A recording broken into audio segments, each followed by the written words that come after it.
ప్రభుత్వ పే స్కేల్తో ఉద్యోగాలు ఇచ్చింది ఆనాటి కేసీఆర్ గారి ప్రభుత్వం అనేది నేను వారికి గుర్తు చేస్తా ఉన్నాను. సంస్కృతి ఏదైతే తెలంగాణది భాష యాస ఏదైతే గతంలో అణిచివేయబడ్డదని మనం ఫీల్ అయినామో దాన్ని ప్రాణప్రతిష్ఠ తిరిగి పోసే ప్రయత్నం కూడా చేయడం జరిగింది. అధ్యక్ష మీకు తెలుసు మీ జిల్లాలో రామప్ప దేవాలయం అధ్యక్ష చాలా గొప్ప దేవాలయం, ములుగు ప్రాంతంలో చాలామంది లక్షలాది మంది భక్తులు పోయే ప్రాంతం. ఆ రామప్ప దేవాలయానికి కూడా మా ప్రభుత్వం ఉన్నప్పుడే అధ్యక్ష కేంద్ర ప్రభుత్వంతో అదేవిధంగా యునెస్కోతో మేము విపరీతమైన ప్రయత్నం చేసి చివరికి యునెస్కో గుర్తింపును కూడా మొట్టమొదటి ప్రపంచ హెరిటేజ్ సైట్ అధ్యక్ష మన రాష్ట్రంలో యునెస్కో హెరిటేజ్ గుర్తింపు తెచ్చింది కూడా ఆనాటి టీఆర్ఎస్ ప్రభుత్వం. మంత్రి గారు మర్చిపోకూడదని చెప్పి నేను గుర్తు చేస్తా ఉన్నాను. మంత్రి గారు అధ్యక్ష చెప్తా ఉన్నారు మీరు ఏం చేయలేదు 10 ఏళ్ళు అన్నట్టు చెప్పారు అధ్యక్ష టూమ్స్ అధ్యక్ష ఇక్కడ హైదరాబాద్లో కులీ కుతుబ్ షా టూమ్స్ వాటి రెస్టోరేషన్లో ప్రభుత్వంతో పాటు ఆగాఖాన్ ఫౌండేషన్ సహకారం తీసుకొని ఆ టూమ్స్ అన్నింటినీ కూడా రిస్టోర్ చేసింది ఆనాటి కేసీఆర్ గారి ప్రభుత్వం. వారు యాదాద్రి టెంపుల్ టూరిజం గురించి చెప్పారు, యాదగిరి గుట్ట గురించి. అధ్యక్ష యాదాద్రి టెంపుల్ ఇవాళ అంత అద్భుతంగా కట్టిందైతే మరి కేసీఆర్ గారి ప్రభుత్వమే కదా అధ్యక్ష. టెంపుల్ టూరిజం రిలీజియస్ టూరిజం అంటే మరి ఇవాళ మీరు దాన్ని ముందుకు తీసుకుపోండి, కానీ ఏం చేయలేదన్నాము తప్పు అధ్యక్ష. ఇంకొక మాట అధ్యక్ష వారు అన్నారు హైదరాబాద్ సంబంధించి కూడా టూమ్స్ ఒకటే కాదు అధ్యక్ష మేము చేసింది ఇక్కడ పక్కనే మన అసెంబ్లీ పక్కనే మన మోజంజాహి మార్కెట్. చిన్నప్పటి నుంచి నేను ఇక్కడ చదువుకున్నాను అధ్యక్ష హ్యాబిట్స్లో, నేను ఆ పక్కన కూడా ఉండేవాను. ఆ మోజంజాహి మార్కెట్ని అలా అద్భుతంగా బ్రహ్మాండంగా తీర్చిదిద్దింది హెచ్ఎండి ఆధ్వర్యంలో Quli Qutub Shah urban development authority ఆధ్వర్యంలో మా ప్రభుత్వం అధ్యక్ష. ఒక్క మోజంజాహి మార్కెటే కాదు అక్కడే మురిగి చౌక్ అని ఉంటుంది అధ్యక్ష ఓల్డ్ సిటీలో. మురిగి చౌక్ని మీరాలం ట్యాంక్ని ఒకటి కాదు అధ్యక్ష ఓల్డ్ సిటీలో చాలా వారసత్వ సంపదను కూడా రిస్టోర్ చేసింది మా ప్రభుత్వం అధ్యక్ష. టూరిజంలో చాలా రకాలు ఉంటుంది, మంత్రి గారు చెప్పారు. రిలీజియస్ టూరిజం ఉంటుంది, స్పిరిచువల్ టూరిజం ఉంటుంది, ఈకో టూరిజం ఉంటుంది, మెడికల్ టూరిజం ఉంటుంది, అడ్వెంచర్ టూరిజం ఉంటుంది. ఈ అన్నింటిలో కూడా మా ప్రభుత్వం ప్రయత్నం చేసింది అధ్యక్ష. ఇవాళ వారు చెప్తున్నారు రంగనాయక సాగర్ అన్నారు, కొండపోచమ్మ సాగర్, మల్లన్న సాగర్, ఇవన్నీ కడితేనే కదా అధ్యక్ష ఇవాళ అక్కడ మీకు టూరిజంకి స్కోప్ ఉంది. అవన్నీ కట్టింది కాళేశ్వరం ప్రాజెక్టులో భాగంగా ఆ సాగర్ల నిర్మాణాలు ఆ జలాశయాల నిర్మాణాలు చేయడమే కాకుండా అక్కడ టూరిజం కోసం డబ్బులు కూడా కేటాయించింది కేసీఆర్ గారి ప్రభుత్వం కాదా వారిని చెప్పానండి అధ్యక్ష. సంస్కృతి గురించి వారు చాలా విస్తారంగా చెప్పారు. ప్రపంచ తెలుగు మహాసభల అధ్యక్ష భారత రాష్ట్రపతి గారితో సహా అందరినీ కూడా భారతదేశ ప్రముఖులందరినీ ఆహ్వానించి ప్రపంచ తెలుగు మహాసభలు నిర్వహించిన ఘనత కూడా కేసీఆర్ గారి ప్రభుత్వం అనేది కూడా నేను వారికి గుర్తు చేస్తా ఉన్నా అధ్యక్ష. ఒక మహాసభలే కాదు అధ్యక్ష, గ్లోబల్ ఆంటర్ప్రినర్షిప్ సమిట్ ఆనాడు ప్రధానమంత్రి నరేంద్ర మోడీ గారు, ఇవాంకా ట్రంప్ గారు వారందరూ వచ్చినప్పుడు 2017లో ఆనాడు మంత్రి గారు కూడా ఉన్నారు, ఇక్కడ మంత్రిగా ఉన్నారు, అక్కడ మంత్రిగా ఉన్నారు మాతో పాటు. అప్పుడు గ్లోబల్ ఆంటర్ప్రినర్షిప్ సమిట్ కూడా నిర్వహించాం అధ్యక్ష. బుద్ధవనం అధ్యక్ష మా నాగార్జున సాగర్లో జానారెడ్డి గారు ప్రారంభిస్తే దాన్ని మేము పూర్తి చేసి ఇనాగరేట్ చేసి ఇవాళ జాతికి అంకితం చేసి 200 ఎకరాల పైచిల్క్ అధ్యక్ష అక్కడ మరి స్పిరిచువల్ టూరిజంలో భాగంగా బుద్ధవనాన్ని కూడా పూర్తి చేసింది కేసీఆర్ గారి ప్రభుత్వం అధ్యక్ష. అంతెందుకు అధ్యక్ష మంత్రి గారు సొంత నియోజకవర్గం కొల్లాపూర్లో కూడా ఆయన ఎంతసేపు సిరిసిల్ల సిద్దిపేట అంటున్నారు, కొల్లాపూర్లో కూడా అధ్యక్ష సోమశిలలో నేను మంత్రి గారు పోయి స్వయంగా ఆనాడు ప్రారంభోత్సవం చేసినాం అధ్యక్ష. అక్కడ బ్రహ్మాండంగా టూరిజం కోసం అక్కడ రిసార్ట్లు కట్టి వాటర్ ఫ్రంట్లో బ్రహ్మాండమైన కాటేజీలు కట్టి వాటిని కూడా పూర్తి చేసింది కేసీఆర్ గారి ప్రభుత్వం అధ్యక్ష. వరంగల్లో కాలోజీ కళాక్షేత్రం అధ్యక్ష ఇప్పుడు వారు చెప్పారు మంత్రి గారు పూర్తి చేశామని. 95% మేము పూర్తి చేసినాం సార్, ఒక 5% ఇక మరి పప్పంతా ఉడికినాక ఉప్పు వారు వేసినారు, గంట కలిపేసినారు, ఇప్పుడు మేము చేసినామని చెప్తున్నారు. సంతోషం అధ్యక్ష. నేను ఒకటే అడుగుతా ఉన్నా అధ్యక్ష, నేను మంత్రి గారి నుంచి సూటిగా స్పష్టంగా అడిగేది ఒకటే అధ్యక్ష. ఇక్కడ డాక్టర్ బాబాసాహెబ్ అంబేద్కర్ విగ్రహం అధ్యక్ష భారతదేశంలోనే కాదు ప్రపంచంలోనే అతిపెద్దదైన బాబాసాహెబ్ అంబేద్కర్ విగ్రహం 125 అడుగుల విగ్రహాన్ని పెట్టాం అధ్యక్ష. మరి ఎందుకు అది టూరిజం సర్కిట్లో పెట్టడం లేదు? ఎందుకు అక్కడ తాళాలు పెట్టి ఎందుకు ఆయనను బందీగా పెడుతున్నారు? ఈ April 14th కన్నా కనీసం తెరుస్తారా? వివిధ రాష్ట్రాల నుంచి వస్తున్నారు, ఇవాళ అంబేద్కరైట్స్ ఉంటారు, వాళ్ళందరూ వస్తున్నారు, మరి వాళ్ళకు కూడా అదొక పర్యాటక కేంద్రంగా మారింది. ఎందుకు డాక్టర్ బాబాసాహెబ్ అంబేద్కర్ గారిని బందీగా సంఖ్యలలో పెడుతున్నారు మంత్రి గారు చెప్పాలి. అదేవిధంగా తెలంగాణ అమర జ్యోతి అధ్యక్ష, తెలంగాణ అమరవీరులకు చిహ్నంగా మనం కట్టుకున్నాం, దాన్ని కూడా ఇంతవరకు డెవలప్ చేయట్లేదు, దాన్ని కూడా దయచేసి కన్సిడర్ చేయండి అధ్యక్ష. ఒక కంప్లీట్ చేస్తున్నా అధ్యక్ష, సబ్జెక్టే మాట్లాడుతున్నాను అధ్యక్ష. తెలంగాణ కవులు కళాకారులు గోరేటి వెంకన్న గారు మహబూబ్నగర్ జిల్లాకు సంబంధించిన ప్రజా కవి, అదేవిధంగా దేశపతి శ్రీనివాస్ గారు, అదే మాదిరిగా రసమై బాలకృష్ణ గారు, వీరందరినీ కూడా చట్టసభలకు తీసుకొచ్చింది కేసీఆర్ గారు కాదా అధ్యక్ష? నేను వారిని మంత్రి గారిని అడుగుతా ఉన్నా అధ్యక్ష, స్పష్టంగా క్లారిఫికేషన్. మీరు చెప్పారు టూరిజం పాలసీ తెచ్చినామని. ఓఆర్ఆర్ని టీఓటీ పద్ధతుల్లో, ఓఆర్ఆర్ని ఔటర్ రింగ్ రోడ్ని టీఓటీ పద్ధతుల్లో మరి 33 ఏళ్ళకి ఇస్తేనేమో అది ఘోరమైన తప్పిదం అన్నారు అధ్యక్ష, చాలా పెద్ద స్కామ్ అన్నారు. మరి నేను అడుగుతా ఉన్నా మంత్రి గారిని, మీ టూరిజం పాలసీలో చెప్తున్నారు 99 ఏళ్లకు ప్రైవేట్ వ్యక్తులకు లీజ్ ఇస్తామని చెప్పి మీ టూరిజం పాలసీలో పెట్టినారు. మరి ఇది కరెక్టేనా? ఇది చేయవచ్చునా? అంటే 33 ఏళ్లకు ఓఆర్ఆర్ ఇస్తే అది పెద్ద స్కామ్ అవుతుంది. 99 ఏళ్ళు ప్రభుత్వ భూములు ప్రైవేట్ వ్యక్తులు, 99 ఏళ్ళు అంటే ఏంటి అధ్యక్ష? ఒక జీవిత కాలం, ఒక మనిషి జీవిత కాలం, అంటే పురాగా వాళ్ళకి రాసి ఇచ్చినట్టే. మరి అదెట్లా కరెక్ట్ అయితే చెప్పాలా మంత్రి గారు? నేను అడుగుతా ఉన్నాను అధ్యక్ష. చివరిగా నేను ఇంకొక మాట చెప్తా ఉన్నా అధ్యక్ష. నాకు మంత్రి గారు చెప్పింది ఇంటే నవ్వాలా ఏడవాలో తెలియట్లేదు. ఒకవైపు రాష్ట్రంలో 480 మంది రైతులు ఆత్మహత్య చేసుకున్నారు, పంటలు ఎండిపోయి ఏడుస్తా ఉన్నారు. ఇది పీక్ సమ్మర్, నీళ్లు లేవు, తాగునీళ్లు లేక గొంతెండి ఏడుస్తా ఉన్నారు. ఈ పరిస్థితుల్లో మే నెలలో ఎవరో, నిజంగా చెప్తా ఉన్నా అధ్యక్ష, నాకేం వేరే అభిప్రాయం లేదు, కానీ మిస్ వరల్డ్, మిస్ యూనివర్స్ అనే వాటికి ఎప్పుడో పోయింది అధ్యక్ష. వాటికి ఉండే ప్రెస్టీజ్ గతంలో ఇప్పుడు పూర్తిగా పోయింది. కానీ అదేదో పెద్దదో సాధించుకొచ్చినట్టు, అదే అంతర్జాతీయ ఈవెంట్ ఏదో ఇక్కడ జరిగితే ఏదో రాష్ట్రానికి లాభం వస్తుంది, మేమేదో అడ్డుకుంటున్నట్టు నేను అడుగుతా ఉన్నా అధ్యక్ష వారిని. ప్లీజ్ మళ్ళీ మీరు సబ్జెక్ట్ డిబేట్ అవుతుంది. సబ్జెక్టు వారిదే సార్, వారే చెప్పిన మాట. ఏమన్నారు సార్ వారు? ఈ మిస్ వరల్డ్ పోటీల వల్ల క్లారిఫికేషన్ పోయి విమర్శలు. ఎస్ సార్, విమర్శ ఏముంది సార్? వారు క్లారిఫికేషన్ అడుగుతున్నా. మిస్ వరల్డ్ పోటీల వల్ల ఆదాయం వస్తుంది రాష్ట్రానికి, కొలువులు వస్తాయి, ఉద్యోగాలు వస్తాయి అన్నారు. ఎట్లొస్తాయి, ఏడికెళ్ళు వస్తాయి చెప్పాలని చెప్పి నేను కోరుతా ఉన్నా. నెంబర్ 1. నెంబర్ 2 అధ్యక్ష, నేను ఒకటే అడుగుతా ఉన్నా అధ్యక్ష. మిస్ వరల్డ్ కి 54 కోట్లు ఖర్చు పెడితే తప్ప అంటున్నారు. మరి ఫార్ములా ఈలో 46 కోట్లు ఖర్చు పెడితే దాన్ని ఏకపక్షంగా కేబినెట్ అనుమతి లేకుండా రద్దు చేసి అంత పెద్ద ఈవెంట్ని, అంతర్జాతీయ ఈవెంట్ని రద్దు చేసిన వాళ్ళు మరి ఇక్కడేమో ప్రభుత్వ డబ్బులు ఖర్చు పెడతాం కరెక్ట్ ఎట్లా అవుతుంది అధ్యక్ష? చివరిగా నేను ఒకటే అడుగుతా ఉన్నా అధ్యక్ష. ఇవాళ టెస్లా అనే ఒక కంపెనీ ఎలక్ట్రిక్ వాహనాల కంపెనీ అధ్యక్ష, భారతదేశంలో యూనిట్ పెట్టాలని చెప్పి ఎదురు చూస్తా ఉన్నారు.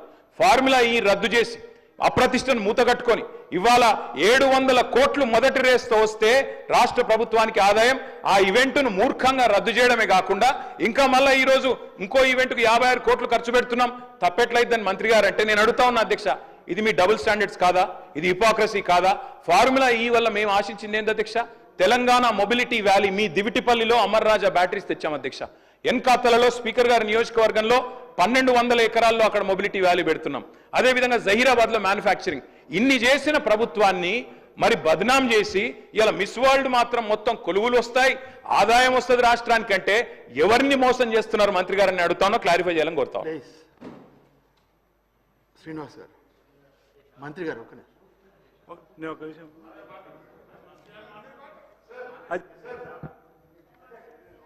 ఓకే శ్రీనివాస్ గారు కూర్చో. అధ్యక్ష, గౌరవ సభ్యులు మాట్లాడిన దానిలో నేనేమన్నా అధ్యక్ష, ఏమీ చెయ్యలేదు అనే మాటలు కాదు నేను మాట్లాడింది. ఎంత చెయ్యాలనో 10 సంవత్సరాల కాలం ధనిక రాష్ట్రం, లక్షల కోట్ల అప్పు, లక్షలాది మంది నిరుద్యోగ యువకులు, వేలాది మంది కాదు లక్షలాది మంది కళాకారులు. ఏ స్థాయిలో ఉండాలి అధ్యక్ష? ఏ స్థాయిలో ఉండాలా? ఇది నిర్లక్ష్యం కారణం కదా? అంటే మీరేదైతే అన్నారో 550 కళాకారులకు సరే నెలకు 2 కోట్లు 3 కోట్లు, నెలకు కూడా కాదనుకుంటా ఇచ్చిండ్రు. అంటే అది పెద్ద గొప్ప విషయం అధ్యక్ష. అది మన బాధ్యత. ఎందుకంటే వాళ్ళు ఉద్యోగాలు లేకపోయినా రకరకాల శిక్షలకు, రకరకాల కేసులకు భరించి వాళ్ళు తెలంగాణ ఉద్యమంలో సమాజాన్ని చైతన్యం చేయడం, సంఘటితం చేసినప్పుడు అది మన బాధ కదా. 550 మందికి కేవలం నెలకు 1 కోటో 2 కోట్లు ఇచ్చేంత మాత్రాన అది మొత్తం నేను చేయలేదనలే, నేను చెయ్యలేదనలేదు, 100% చేసి నేను కాదంటలేను. అట్లాగే అధ్యక్ష, టోమ్స్కు సంబంధించి పునరుద్ధరించారు, దానికి ఒక ఎన్జిఓ ఆర్గనైజేషన్ చేసింది. అట్లాగే మోజన్ జాహి మార్గం మీరు చేసి ఉండొచ్చు. అధ్యక్ష, ప్రపంచ తెలుగు మహాసభలు పెట్టిండొచ్చు, నేను కాదంటలేను. ఇవి నేను చెయ్యలేదన్న మాట నేను మాట్లాడలేదు. బుద్ధవనాన్ని కూడా చేసిండు, రాష్ట్ర ప్రభుత్వం కేంద్ర ప్రభుత్వం ద్వారా చేసిండ్రు, నేను కాదనలే. కొల్లాపులు కూడా చేసిండ్రు, అంటే టూరిజం ప్యాకేజ్ ద్వారా చేసిండ్రు. నేను అనే పాయింట్ ఏంది, ఎన్ని వేల కోట్ల రూపాయల ఆస్తులు టూరిజం డిపార్ట్మెంట్కు ఉన్నవి, ఎన్ని హరిత హోటళ్లు ఎన్ని సంవత్సరాలు పడావులు ఉన్నవి, ఎన్ని సంవత్సరాలు తారామతి బాగా ఉంది, దాని వాల్యూ 500 కోట్లు, దానికి వచ్చే ఆదాయం 1 కోటి రూపాయలు రాలేదు. అంటే ఇటువంటివి 100లు ఉన్నాయి.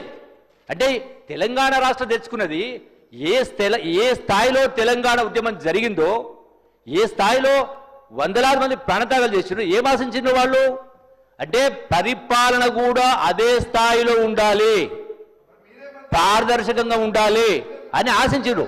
చేసిన దానికి చేయాల్సిన దానికి జమీన్ ఆస్మాన్ ఫరక్ ఉంది అధ్యక్ష. నేను మీరు చెయ్యలేని మాట మాట్లాడలే. డెఫినెట్గా అంబేద్కర్కి సంబంధించి డెఫినెట్గా అంబేద్కర్ దానికి సంబంధించి కూడా ఆల్రెడీ మేము నిర్ణయం చేసుకున్నాం, అక్కడ గ్రంథాలయం ఏర్పాటు చేయాలని. అట్లాగే అమరవీరుల స్థూపం అమరజ్యోతి ఉందో డెఫినెట్గా దాన్ని కూడా టూరిజం ప్రమోషన్లో భాగంగా ఇప్పుడు రేపు వచ్చేటువంటి అంతర్జాతీయ వాళ్ళు తీసుకెళ్ళి చూపించి ఏర్పాటు చేస్తాం. కానీ మీరు గొప్పగా చెప్పిండ్రు అధ్యక్ష. నేను గౌరవ కేటీఆర్ ఒకటే ప్రశ్నిస్తా ఉన్నా. అంబేద్కరు రాజ్యాంగంలో ఆర్టికల్ 3 వల్లనే తెలంగాణ రాష్ట్రం వచ్చిందని ఆనాడు కేసీఆర్ గారు చెప్పిరు. అది కూడా అంబేద్కర్ గారు రాజ్యాంగంలో ఆ క్లాజును పొందుపరిచిన సందర్భంలో రాజ్యాంగం ఏదైతే కమిటీ ఉందో వాళ్ళు అగ్రి కాకపోతే దాన్ని పోస్ట్పోన్ చేయించి ఆ తర్వాత మళ్ళీ 3 టైం తీసుకొని ఆ క్లాజును పొందుపరిచిన కారణంగా తెలంగాణ రాష్ట్రం రావడానికి అవకాశం పెట్టి కేసీఆర్ గారు చెప్పిండ్రు, కాదట్లేను. కానీ అంటే అంత మహనీయుని విగ్రహం పెట్టడానికి 10 సంవత్సరాలు పడుతుంది అధ్యక్ష. ఒకటి మీరు అంబేద్కర్ గురించి మీరు మాట్లాడతారు. సో డెఫినెట్ సరే 10 సంవత్సరాలు పెట్టిండ్రు. ఎప్పుడు పెట్టేది ఉండే ఎన్ని సంవత్సరాలు పెట్టిండ్రు? ఒకటి. రెండో అధ్యక్ష, నిజంగానే అంబేద్కర్ గారి పైన ప్రేమ ఉండి ఉంటే ఆ చిత్తశుద్ధి నిజాతి ఉంటే ఎందుకు 10 సంవత్సరాల కాలం ఒకరు దండ వేయలేదు అధ్యక్ష? అందుకే మాటలకు చేతలకు జమీన్ ఆస్మాన్ ఫరక్ ఉంది డెఫినెట్గా. మీరు అన్నారు, మీరేమన్నారు ఇప్పుడు అమరజ్యోతి గురించి కానీ అంబేద్కర్ గారి డెఫినెట్గా స్వాగతిస్తాం, డెఫినెట్గా దాన్ని టూరిజం ప్రమేయం వాడుకుంటాం. మీరు గట్టిన మేము పక్క పెట్టాం. అంటే ఆ మాత్రం ఇంగిత జ్ఞానం ఉంది మాకు. అంత అంత అంత చిన్నగా ఆలోచన చెయ్యం, బ్రాడ్గానే ఆలోచన చేస్తాం. నేను చెప్పింది ఏంటంటే ఇంత పెద్ద ఉద్యమం జరిగి ఇంతమంది ప్రాణత్యాగాలు జరిగిన తర్వాత ఏ నిష్పత్తిలో ఏ స్థాయిలో ఉండాలనో ఆ స్థాయిలో జరగలేదు. ఏ స్థాయిలో ఆస్తులున్నాయి, ఏ స్థాయిలో అప్పులైనాయి, ఏ స్థాయిలో అన్ఎంప్లాయ్మెంట్ ఉంది, ఏ స్థాయిలో ఎంతమంది లక్షలాది కళాకారులు ఉన్నారు, అది 10 సంవత్సరాల అధ్యక్ష. ఇవాళ మనం ఇప్పుడు చూస్తున్నాం పాశ్చాత్య దేశాల అధ్యక్ష. ఈ రోజున ఎన్ని దేశాల అధ్యక్ష, ఏ స్థాయిలో ఆ దేశాలు ఈనాడు అంటే పురోగతి చెందిన అధ్యక్ష. నేను మీ పేరు కూడా చెప్పాను ఇంతకుముందు. అంటే సింగపూర్ కావచ్చు, నార్వే కావచ్చు, సౌత్ కొరియా కావచ్చు, ఖతార్ కావచ్చు, బహ్రెయిన్ కావచ్చు, బ్రూనై కావచ్చు, కువైట్ కావచ్చు, ఫిన్లాండ్ కావచ్చు, డెన్మార్క్ కావచ్చు, ఐసీబీ ల్యాండ్ కావచ్చు. ఇవాళ ఎన్ని సంవత్సరాలు పడుతుంది అధ్యక్ష వాళ్ళకు ఇంత టెక్నాలజీ పెట్టుకొని?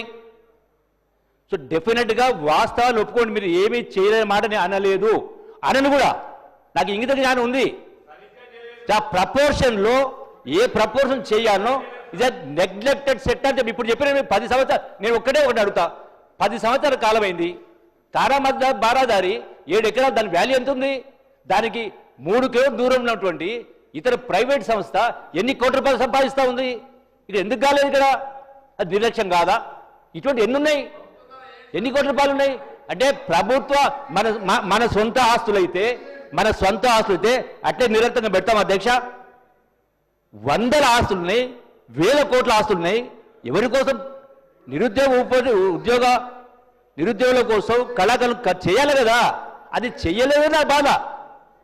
అంతే తప్ప మిమ్మల్ని ఏం మా కొల్లాబులు చేసిండ్రు, టీఆర్ఎస్ని చేసిండ్రు. మీరు మాట్లాడతారు మీరు మా ఎమ్మెల్యే లేరని. డెఫినెట్గా ఎందుకు వచ్చినా నాకు తెలుసు, ఎందుకు బయటకు వచ్చినా నాకు తెలుసు. అది ఇప్పుడు మాట్లాడడం అప్రస్తుతం. డెఫినెట్గా రెండో అధ్యక్ష, నేను కేసీఆర్ గారిని కించపరిచి మాట్లాడలేదు కూడా. తెలంగాణ ఉద్యమంలో కేసీఆర్ పాత్ర ఉంది, ప్రముఖ పాత్ర ఉంది. ఎట్ ది సేమ్ టైం ఉద్యమాన్ని నడిపించడం కాదనలేదు. ఎట్ ది సేమ్ టైం 1969లో 365 మంది తుపాకీ తూటాలకు బలైన తెలంగాణ రాలేదు రాజకీయ కోణంలో. అట్లాగే బీజేపీ పరిపాలనలో అదే అధ్యక్ష ఒకటే మాట అట్లాగే బీజేపీ పాలనలో కూడా ఆనాడు ఉత్తరాఖండ్, జార్ఖండ్ 3 రాష్ట్రాలు వచ్చినాయి. తెలంగాణ ఎందుకు రాలే? రాజకీయ కోణంలో రాలేదు. ఇప్పుడు ఎందుకు వచ్చింది? సోనియా గాంధీ గారు వందలాది మంది బిడ్డల ప్రాణత్యాగాలను చూసి ఒక తల్లిగా చలించి రాజకీయంగా పార్లమెంటులో ఆంధ్రాలో 25 పార్లమెంటు సీట్లు కోల్పోవడం తెలిసి కూడా మానవీయ కోణంలో మాతృమూర్తిగా తెలంగాణ రాష్ట్రం ఇచ్చింది. మీ పాత్ర లేదులే, ఆమె పాత్ర లేదా, సోనియా గాంధీ పాత్ర లేదా? అధ్యక్ష, అందుకనే నేను మిమ్మల్ని కించపరిచే మాట మాట్లాడలేదు. కేసీఆర్ మీరు ఇవన్నీ ఏం చేయలే, కానీ చెయ్యాలి, ఎంత చెయ్యాలో దానిలో 10% కూడా చెయ్యలేదు అంటున్నా. ఈ వాస్తవం అయితే అట్లా మాట్లాడితే ఎట్లా అధ్యక్ష? పాల్వాయి హరీష్ బాబు. ఎక్సైజు